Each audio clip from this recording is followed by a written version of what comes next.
ng Jensen, guys. So, Good afternoon. guys. So, makilid niya among gibaklayan, guys. So, di ma-appreciate guys. Mga tumig bukid. Oh, bukid na ni. Tumig payag, guys. Kay manguha mig kabuting kahoy. Manguha pud mig kamuti kay dalo na mo sa syudad. So, ang ani ang sa bukid. Ingon ana sa bukid, guys. Pag moadto ka sa bukid, padalon kag bisag unsa. Pero kung ikaw moadto sa dato, unsa padala sa imuha? Ha? Wala. Diba? Ay, siguro narapod padala sa imuha. Ayan, guys.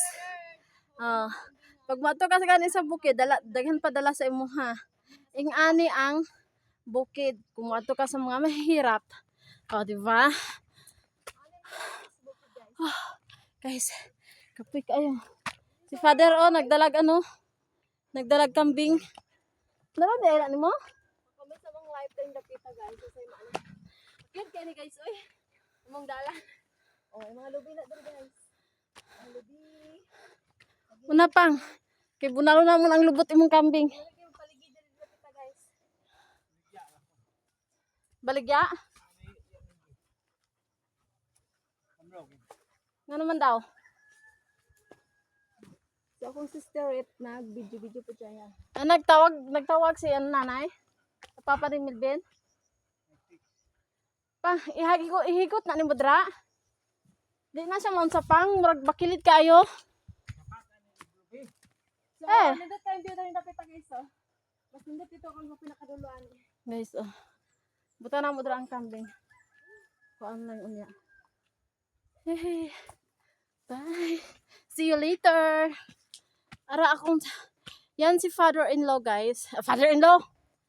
Yan si Papa, guys. I'm so sorry. I'm wrong. Yan ang aking minamahal na Papa. Forever and ever. Walang iwanan. Walang iba kundi si Father. So, ayan, guys. Kaya sumisikap kami pag-vlogs. Para lang sa kanila. Para ma-support din sila. Kahit sa konting pamaraan. And I thank you. Bye. Nag-una na siya.